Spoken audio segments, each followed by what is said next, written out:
Welcome to this episode of A Gamer Looks at 40. My name is Bill Tucker. Thank you so much for clicking and downloading. It means the world to me, as does all the kind feedback I've received over the last month and a half or so. It's been fantastic.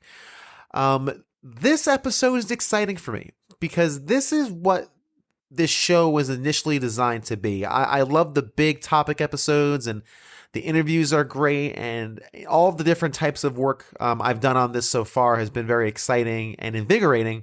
But this show was the original idea. It's telling short stories of individual people or groups of people and their interactions and how games have affected their lives and changed their lives, or even just something goofy and silly. So this is a exciting one for me. We're going to be telling two stories today. The first story is of Andrew Craig. Now, I first met Andrew on the I Watched the Entire Overblood Super Replay group on Facebook. It's a mouthful. It's a Game Informer fan group. Really good people there, just talking about games and life and everything else in between. And I posted on the Facebook group just looking for stories. Hey, if you got a story about a video game, let me know. Andrew was one of those people. He said that he loves Zelda, among other things. So about a month and change ago, we got together virtually. We chatted for about an hour about a variety of different topics. Really interesting dude, and you're going to hear a lot of that conversation over the next few weeks as we talk about the Super Nintendo and the Genesis and the 16-bit era. But in the middle of our conversation, we spent about 20 minutes talking about Zelda. And it became very obvious right away that Zelda wasn't just a game he liked or a franchise he loved. It changed his life. It formed, or helped to form, who he is as a person. So let's listen into how this landmark game made such a serious impact on one person.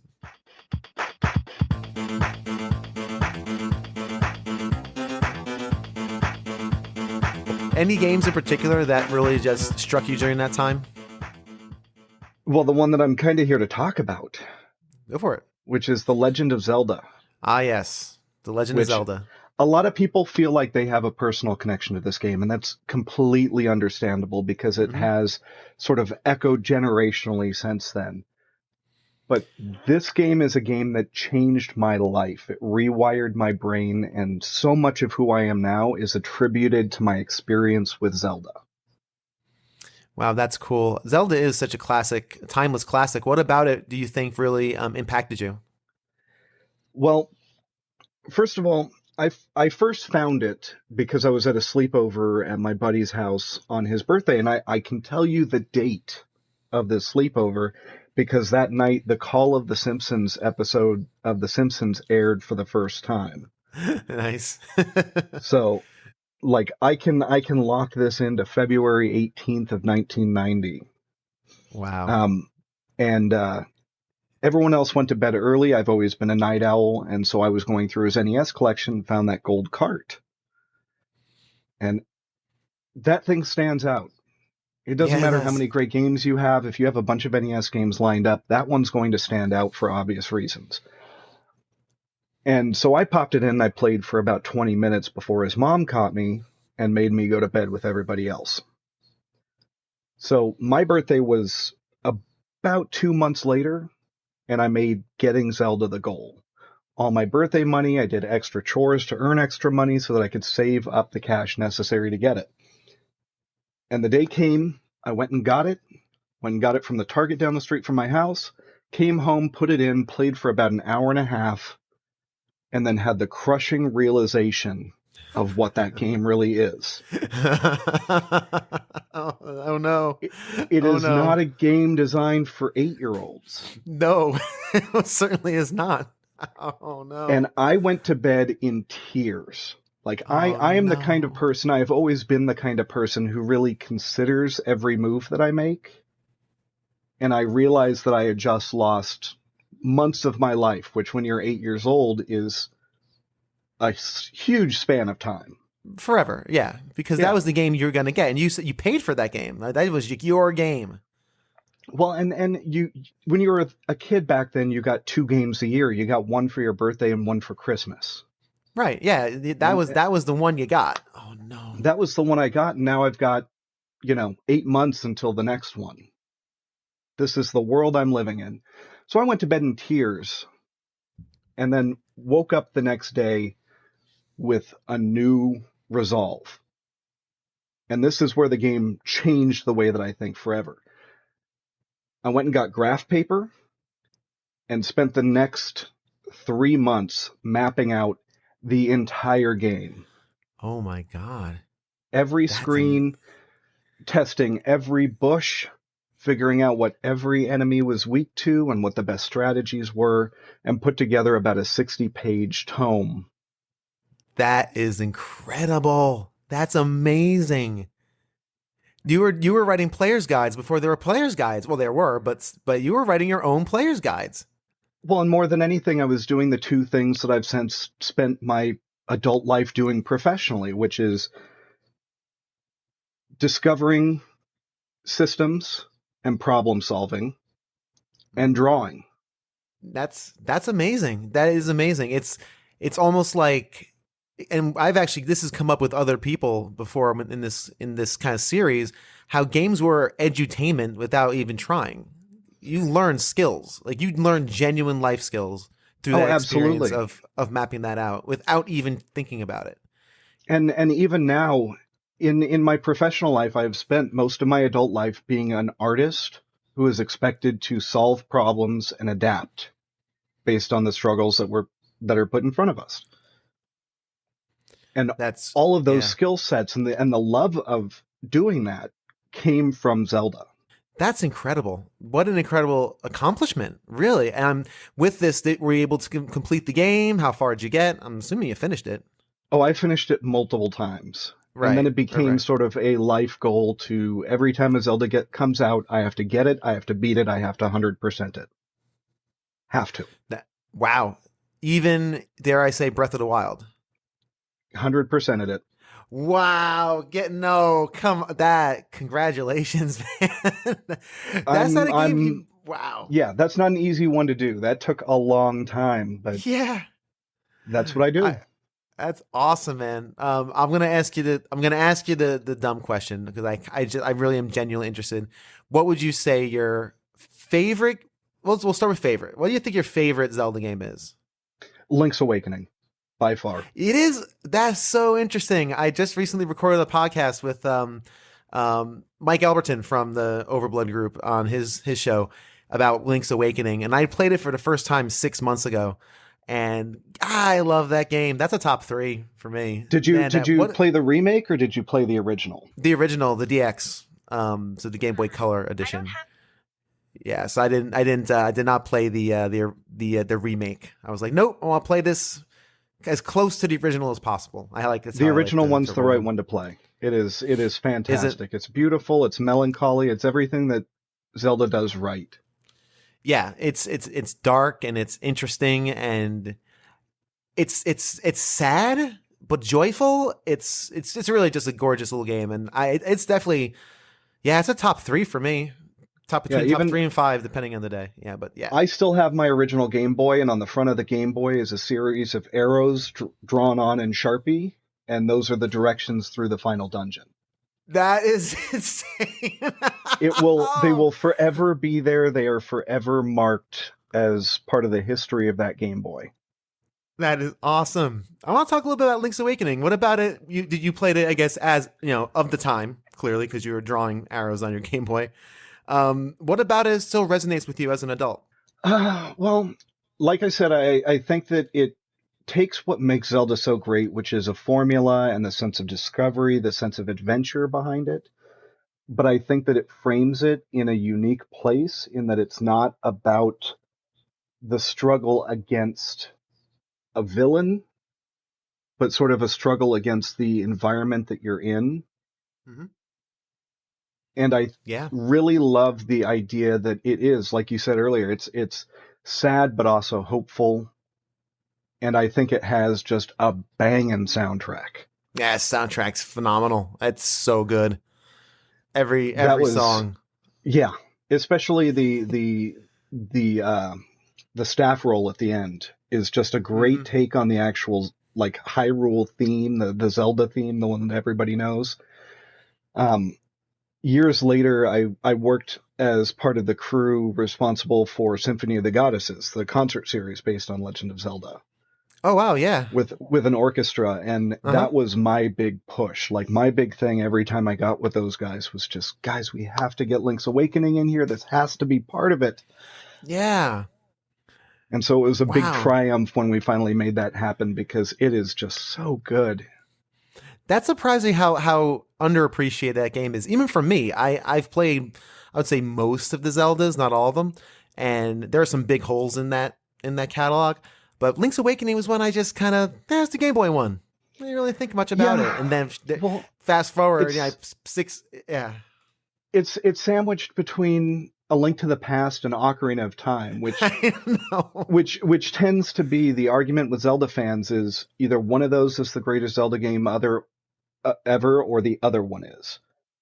You know, it's everyone picks one of those two as their favorite, and so when you're a little Game Right. Boy game that's sandwiched between the two most defining games in the series, it's Yeah. easy to be overlooked. And also, those two games are capital I important, right? It more some. I think sometimes depend like for Ocarina, I think it's more important than it is actually good. I think it's Yeah, fine. I think it's a very good game, especially for when it came out, but Yeah, it doesn't hold up the way that like Wind Waker does. right. Which is a big hole in my catalog. I need to play Wind Waker. Oh, You you know, absolutely do. I know. That one I pushed back on hard. I didn't get a GameCube near the end of generation because the only reason I really had to get one was Zelda, and they didn't give me the Zelda they promised. They gave me cartoons. Right. And so I didn't bother. And a friend of Interesting. mine finally said, buy a GameCube, buy a Wind Waker, play it. If you do not like it, I will reimburse you for the cost of both. Wow. That's a no brainer on your part. You have to. You have to. Yeah. And I got about an hour and a half in and just went, all right, looks like I own a GameCube now. I paid for it. And Oh now it's man. probably one of my favorite of the 3D Zeldas. Yeah, that's the I had to do that one, and Majora's Mask is the other one. I just never bothered. I Oh, guess you've got such big holes in your I Zelda said they're big. I experience. said they're big. I didn't say they were tiny. So I gotta fill those at some point.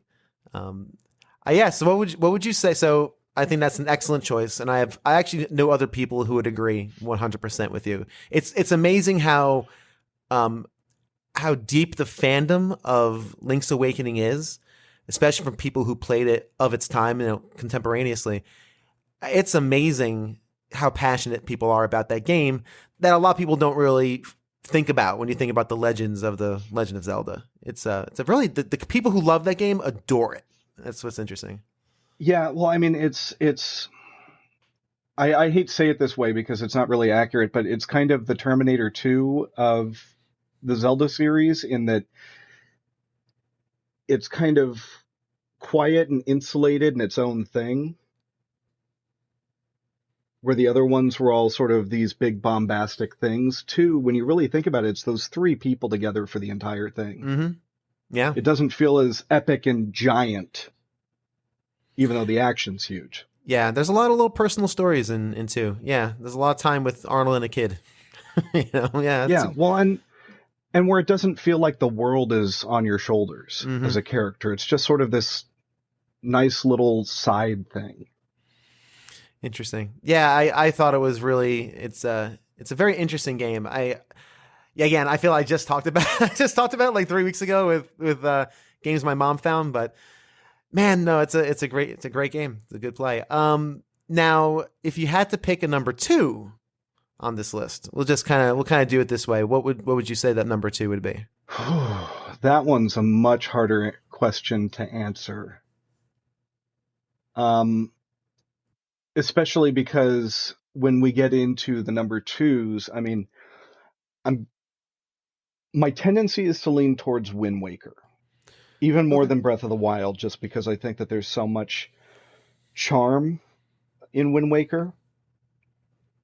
But Okay. I'm also tempted by things like Twilight Princess, but part of me is also wondering if I'm skewed by, professional experience with that. Oh, how so? The group that did Symphony of the Goddesses, we also recorded a completely orchestrated version of the Twilight Princess soundtrack. Okay. So it's a 3-disc monster that's out there somewhere Whoa. Okay. Wow. that is all orchestra. That's probably gorgeous. Wow. Oh, it absolutely is. It's wonderful, but that's less about the game and more about personal memories that are sort of tangentially Yeah. related to the game. Sure. For sure. So yeah, I would tend to lend Wind Waker. to I would tend to lean towards Wind Waker. Gotcha. Okay. Yeah, Wind Waker again is one of those I need to get my hands around. My number one for me, and this makes me sound basic, but I'll just do it, is Breath of the Wild. I think for me, it's.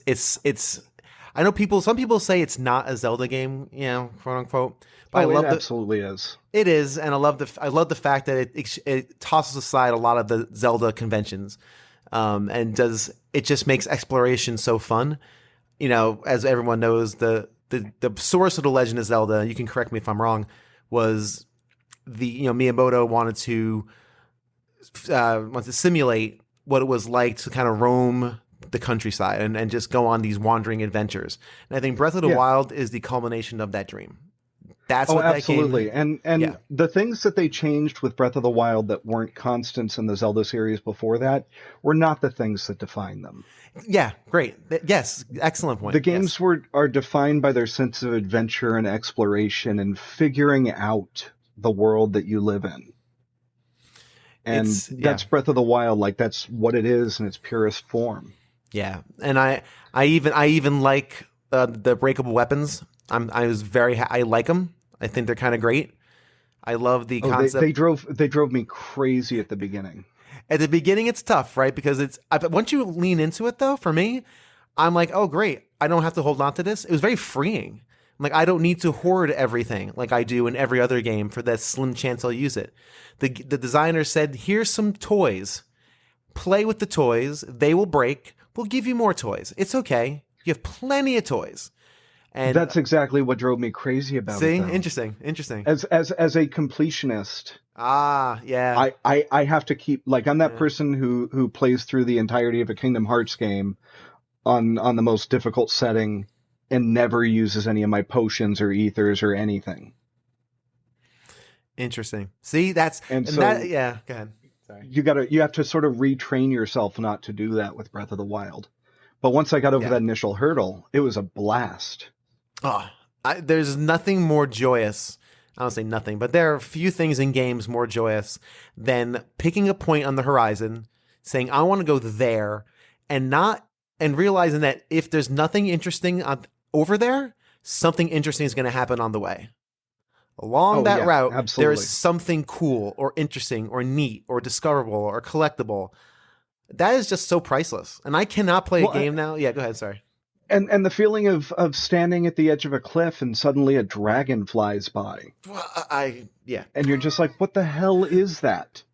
And then And finding out later, oh, I need parts of that to upgrade some of my gear. Well, now I'm going to go hunt dragons. yep, that's what I'm going to do now. And there's no way of knowing what those things are. Like, that's the beauty. There's no codec. Or there is, but there's like, at the beginning anyway, there's no codex. There's no just, this is a dragon that's in this area. Here it is. Deduce what Yeah, you well, will. and discovering systems in that game where you go like, okay, so I noticed that when I chop down a tree, the log falls a certain way. I wonder if I chopped down a tree next to a rock and then stood on the edge of a log and dropped something on the other end of that log, would it shoot me in the air? And realizing that, yeah, it Yes, does. The yes. physics are all there. It's so It's good. just It's for somebody who loves science and engineering, that game turned into like a joy of just me going, I wonder if. an amazing sandbox. It's what sandbox games need to be, because again, it's this beautiful large open world that has lots of interesting things to do, and that's built around fun exploration and play. And it feels so good in your hands. And I don't know, man. I think I adore that game so much. And maybe again because it's the most recent one I've played and I've spent a lot of time in it, but man alive, it was such a revelation to me. So, and my number I two would spent be a lot of time in it twice. I don't see. I'm not a completionist. That's a world I don't live in. So I find that kind of thing fascinating.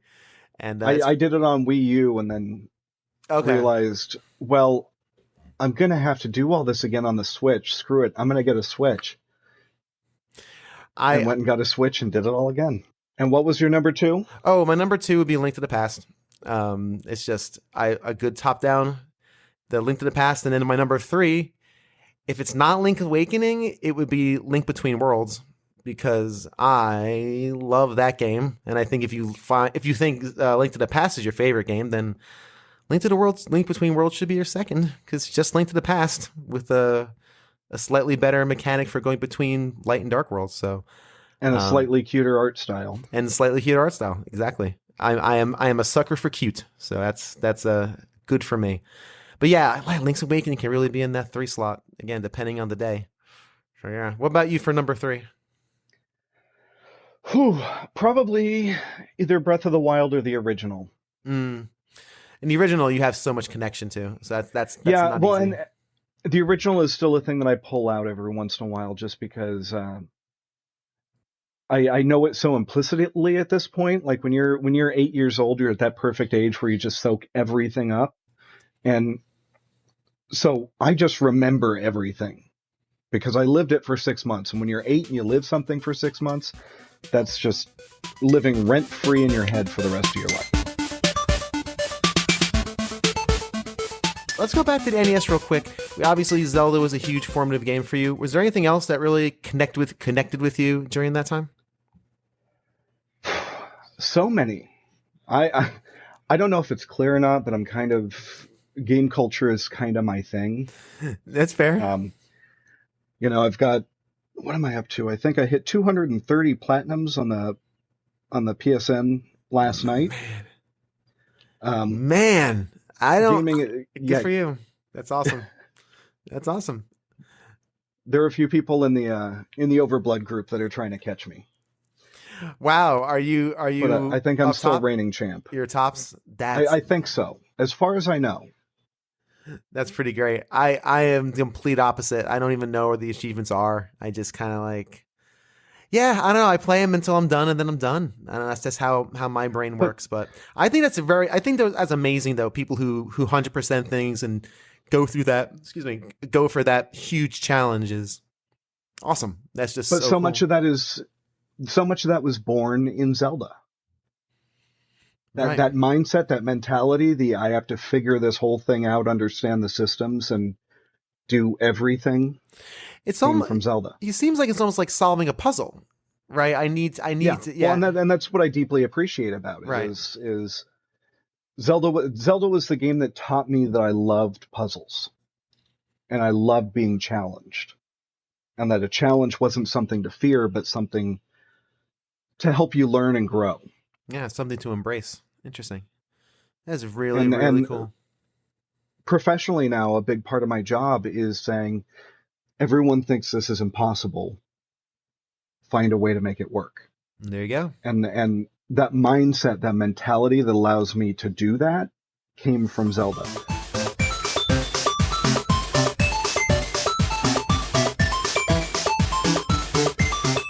If you live in the Central Texas area, Classic Game Fest is where you should be on July 24th and 25th. CGF is the largest retro gaming convention in Texas, and it's full of things to do, see, and explore. If you're a collector, Classic Game Fest offers an entire floor of vendors selling everything from retro games, consoles, original artwork, crafts, and general merchandise. And after your shopping spree, head upstairs to check out video game cover bands, an amazing arcade, and panels. This year, John St. John, the voice of Duke Nukem, will be in attendance, which promises to be amazing. And I'll be there, gathering video game stories for this very podcast and doing social media for The Austronaut, which is the site in which I write for. And so much more. I can't fit it in this spot, so go to ClassicGameFest.com for tickets, scheduling, and access to all of their social media. Classic Game Fest at the Palmer Event Center in Austin, Texas, July 24th and 25th. Hope to see you there. Next up, we have a story that's a little more lighthearted. It's a little more on the silly side, which is good. Those are the kind of balancing act I want to do on these sort of shows. Meet Greg. He's the host of the Level Zero podcast. It's a really interesting show where he does these very cool deep dives into franchises and games. He recently spent 4 episodes on Zelda, which is actually very fascinating. It's well produced. It's got lots of music and variety. Really very cool show. You should certainly check it out if you have not had the chance to yet. But Greg reached out to me with, just like Andrew, I got some stories for you. So we, as of this recording, we met last week virtually, and he told me some of those stories. Really great stuff. More stuff you'll hear later on in the 16-bit section of episodes. But he told one story in particular that really caught me and really, really made me laugh and made me think and really honestly feel about how it was playing games back in the mid 80s for me, and for him probably the early 90s. So I don't want to spoil anything. All right. Just think about this. When listening to this episode, try not to skip ahead. That's all I'm going to say. Let's check it out.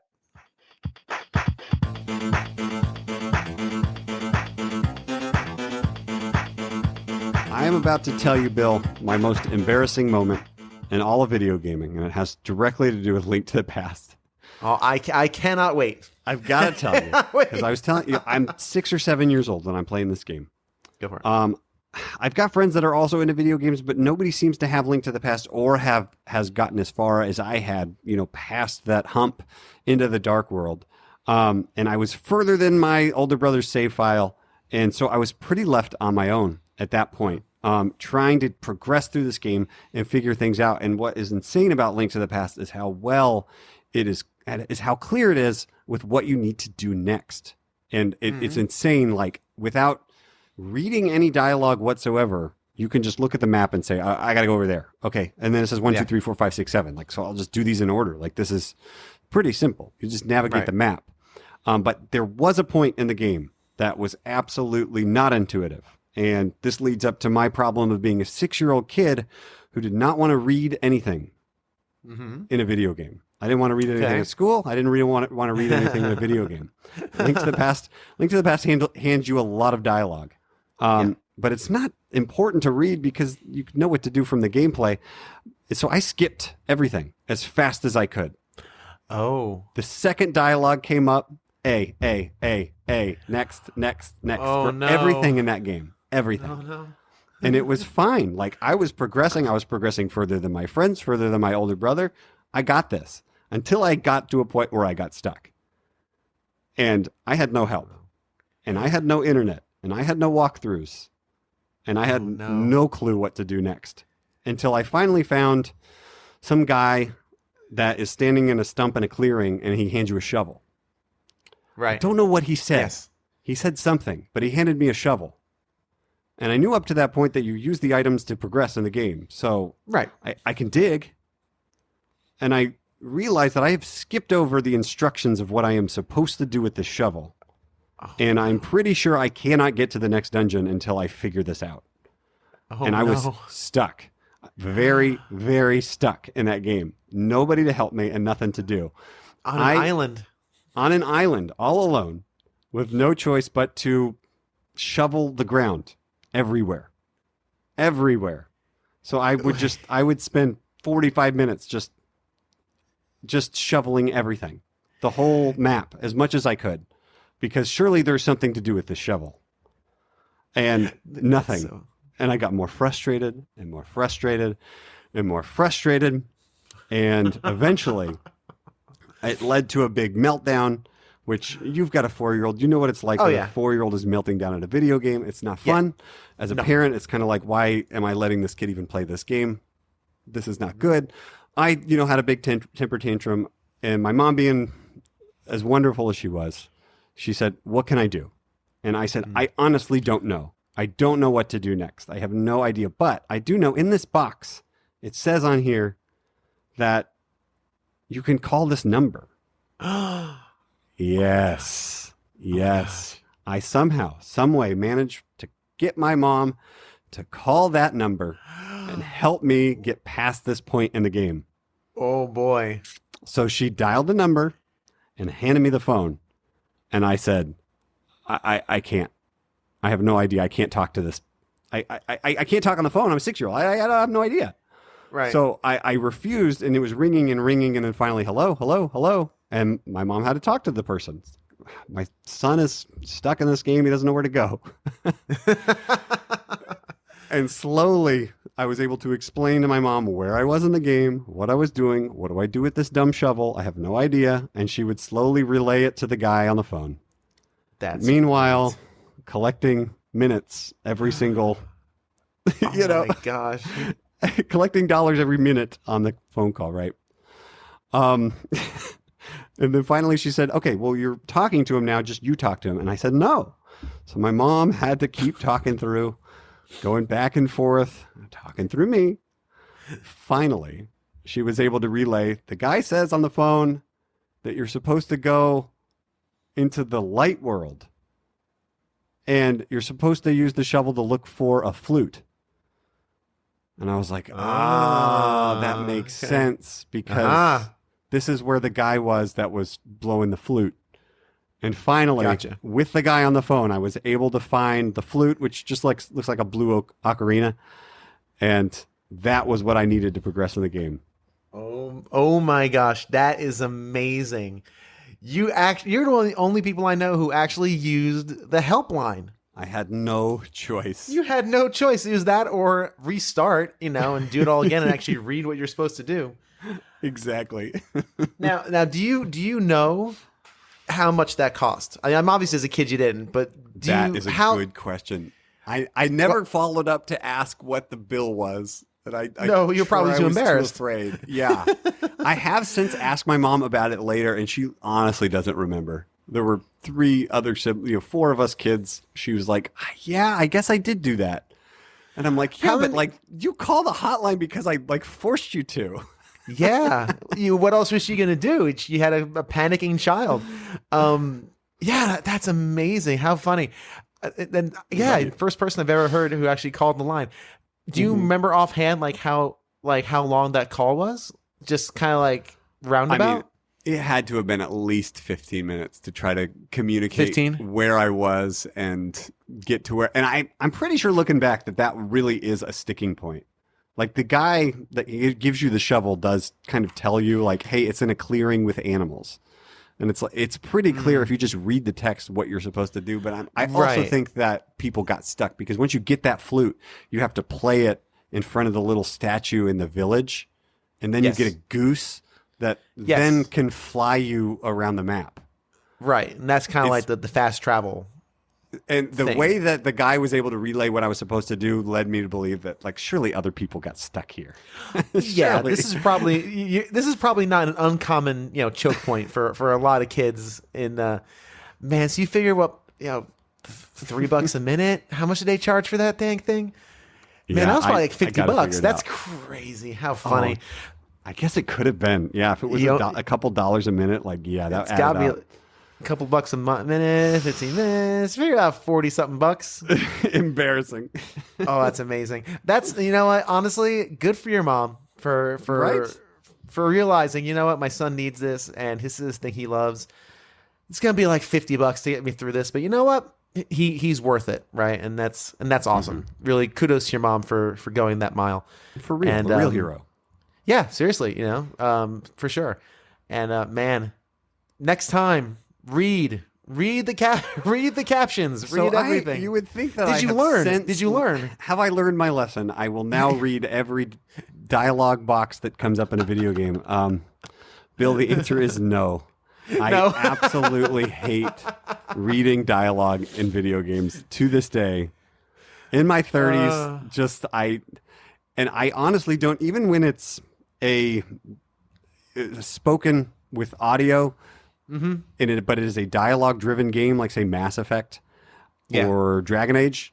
I don't like it. It's too much. Interesting. It's too much Yeah. text. Get that out of here. I just want to play. I want the game to tell me what to do just by being intuitive. Yeah, no, and you're right, and that's the kind of the end game for a lot of games that over explain. Just that's kind of masking poor design, right? So, Right. wow, thanks for sharing that story, man. That's really funny. that's awesome. Cautionary tale for all kids who are out there.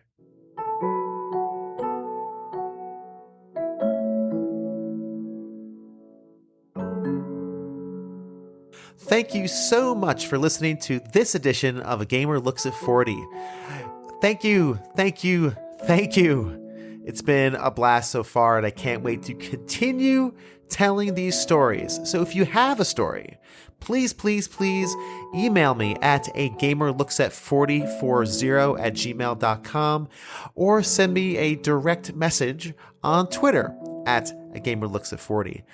And be on the lookout if you're on different social media groups and sites that could be in my vicinity. I'm reaching out all over the place, sending messages, sending group posts, and hey, come one, come all, with your stories of video game triumph and tragedy, of sadness and joy. I want to tell all of these stories because they're important and vital and get to the root and the heart of what makes this medium special. Thanks again for listening and for your support, and I'll see you next time.